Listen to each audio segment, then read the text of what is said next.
ऐसे बोलिए आप। नहीं नहीं, मैं वहाँ से बोलूँगा।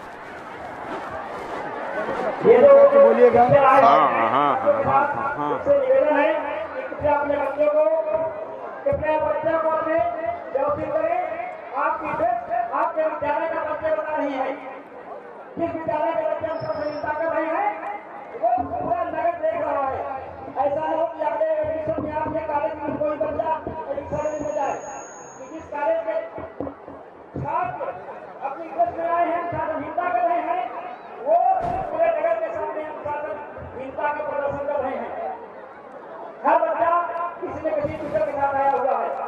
कृपया अपनी इज्जत, अपनी मर्यादा पूरे नगर के सामने न उठाइए। इसलिए इन बच्चों के साथ आए हुए माननीय अध्यापक महोदय से निवेदन है कि कृपया उनको नियंत्रित करें। आप विद्यालय का ड्रेस कोड पूरे नगर को दिखाई पड़ रहा है। कृपया मर्यादा को बनाए रखें। धन्यवाद। मंच पर विराजमान अतिथिगण, मंचासीन अधिकारीगण, अतर्रा स्थान के माननीय सम्मानित बंधु एवं भगिनियों, छात्रों छात्राओं, आज हम स्वतंत्रता का अमृत महोत्सव मनाने के लिए यहाँ इकट्ठे हुए हैं।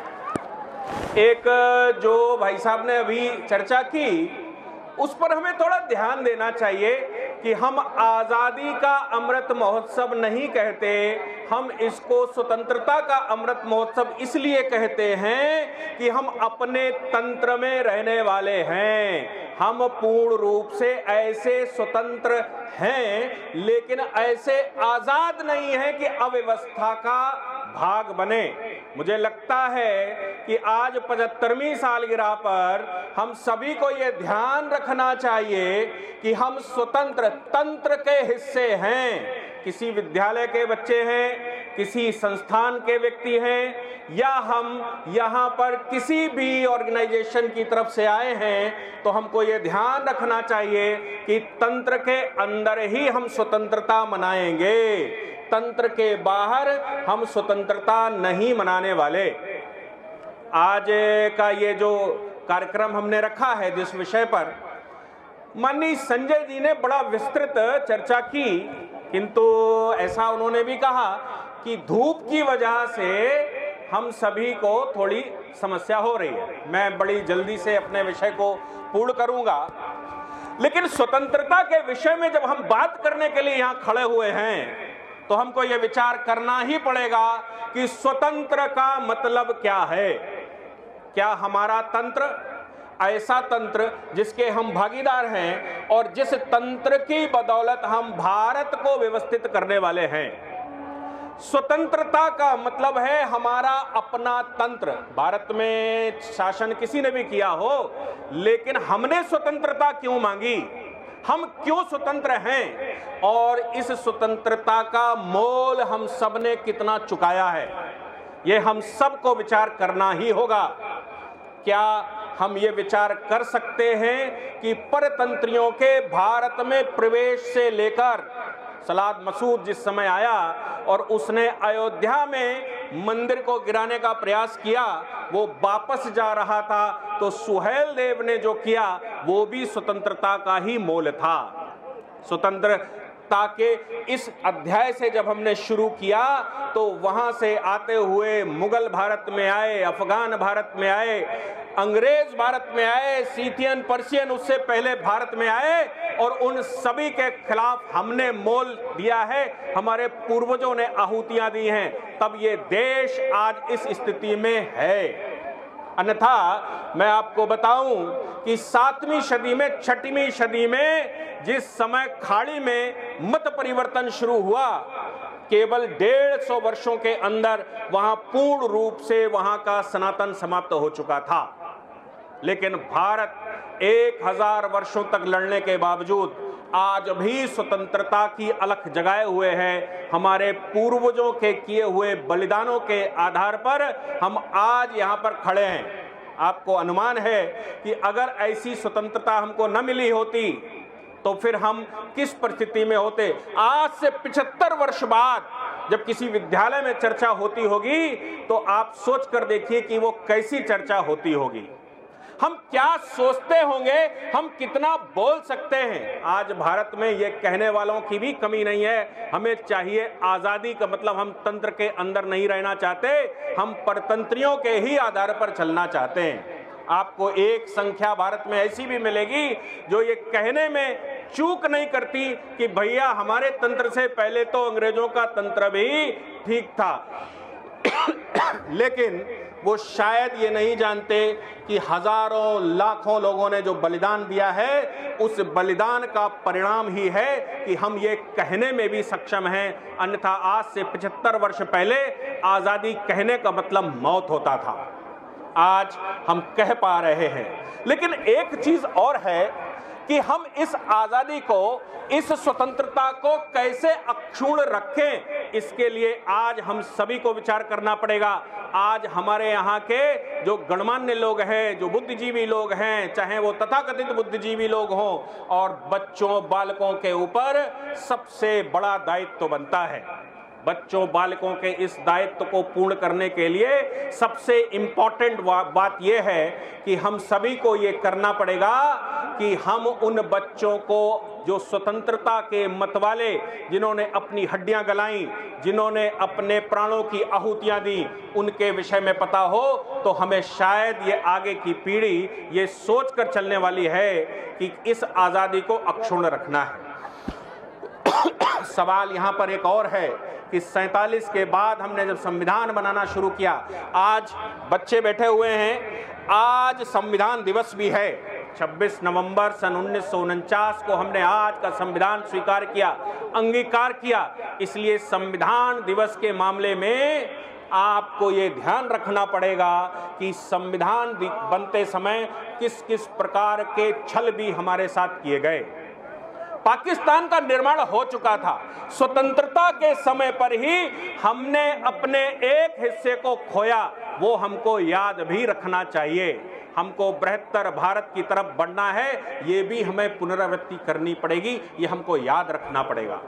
जिस समय पाकिस्तान का निर्माण हुआ उस समय जिन्ना ये कहता है कि हमको, माउंटबेटन से उसने कहा कि आपने हिंदुस्तान हमसे लिया था, हमको वापस दीजिए, यानी कि मुगलों से लिया था, मुगलों को वापस दीजिए। ऐसी परिस्थिति न बनी तो माउंटबेटन ने उसको बोला कि ये हो नहीं सकता क्योंकि कांग्रेस का नेतृत्व बड़ा है। कांग्रेस का मतलब आज की पार्टी नहीं, कांग्रेस का मतलब उस समय के स्वतंत्रता सेनानियों की फौज, उस समय का एक आंदोलन।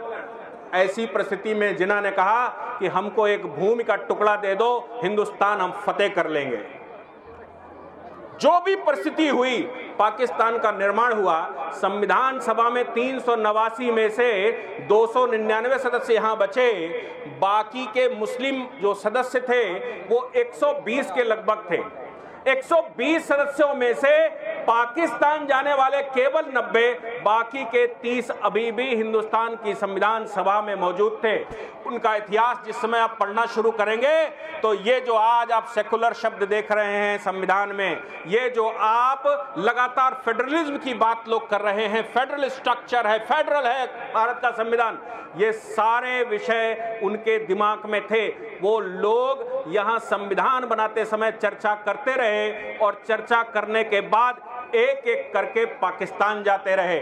एक और व्यवस्था करके गए कि भारत में बड़ी यूनिवर्सिटी, अलीगढ़ मुस्लिम यूनिवर्सिटी, जामिया मिलिया यूनिवर्सिटी और ऐसी बड़ी यूनिवर्सिटियों में उस समय जिन्होंने पाकिस्तान निर्माण में भूमिका निभाई थी, स्वतंत्रता के बाद भी वो भारत में वाइस चांसलर बने, भारत में मौलाना आजाद भारत के एजुकेशन मिनिस्टर बने और भारतीय व्यवस्था में जो एजुकेशन पढ़ाना शुरू किया, जो पढ़ाई का आगे का बिगुल बजाया, उस बिगुल में स्वतंत्रता के मतवालों को जो 1000 वर्ष तक आंदोलन करते रहे और लाखों लोगों ने आहुतियां दी, उन सबका चित्रण ही नहीं किया।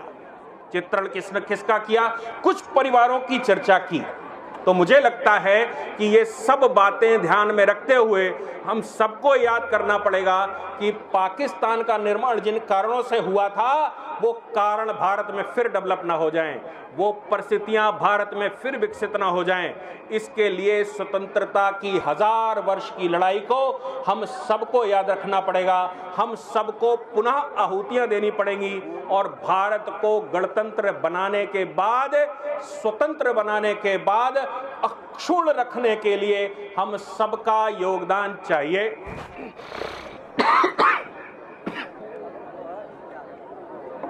मुझे लगता है कि इस सभागार में जो आप बड़ी संख्या में उपस्थित हुए हैं, खास तौर से बालकों और बालिकाओं की जो संख्या यहां दिखाई दे रही है, वो अतुलनीय है और आपके योगदान के लिए देश तैयार है। आपसे पूछ रहा है देश कि आगे स्वतंत्रता को बरकरार रखने के लिए हमारी भूमिका क्या होगी, इन बच्चों की भूमिका क्या होगी, इन महापुरुषों की भूमिका क्या होगी और आज का नेतृत्व करने वाले लोगों की भूमिका क्या होगी। याद रखिएगा कि नेतृत्व देश का जो करने वाले लोग होते हैं, उनके मस्तिष्क में अक्षुण्णता होती है। अगर देश का नेतृत्व करने वाले लोग, जिन्ना को याद करने वाले लोग, अगर देश में ऐसा विचार रखने वाले लोग कि किसको प्राथमिक अधिकार है और ऑक्सफोर्ड यूनिवर्सिटी में कहने वाले लोग अगर ये कहेंगे कि अंग्रेज था तो ज्यादा अच्छा था और आज स्वतंत्रता के समय पर हम वो नहीं कर पा रहे हैं, ऐसी व्यवस्थाओं को ध्यान में रखने वाले लोगों के दिमाग में ये बात डालनी पड़ेगी। इसलिए आपको कठोर नेतृत्व की आवश्यकता है। देश में आज जो नेतृत्व चल रहा है, मुझे लगता है कि उसने 2015 के बाद, आप सोचकर देखिए कि 1950 के बाद 2015 से संविधान दिवस बनाना शुरू किया। आप कल्पना भी नहीं कर सकते कि संविधान जब 1950 में बना था, 1949 में साइन हुआ था, तो 1949 से हमने संविधान दिवस बनाना क्यों नहीं शुरू किया। इसलिए मुझे लगता है कि देश के नेतृत्व को ये हमारी जिम्मेवारी बनती है कि हम देश के नेतृत्व को एक शक्ति दें और उस शक्ति के माध्यम से हम देश को अक्षुण्णता की तरफ और 47 की दुर्घटना न घटित हो, उसके लिए काम करें। ये हम सबकी जिम्मेवारी बनती है। इन सिलेबसों में हम डालें, विद्यालयों में हम पढ़ाएं, बच्चों को संयमित करें, एक एक गली नुक्कड़ में हम चर्चा करें, भारत माता की आराधना करें, भारत माता का स्मरण करें और भारत माता को जिन लोगों ने भी खून से सींचा है, उन लोगों को हम ससम्मान भारत में स्थान दें। इन्हीं शब्दों के साथ मैं अपने 4 शब्दों को यहीं समाप्त करता हूं। धन्यवाद। इसके बाद सारे बच्चे खड़े हो जाएंगे।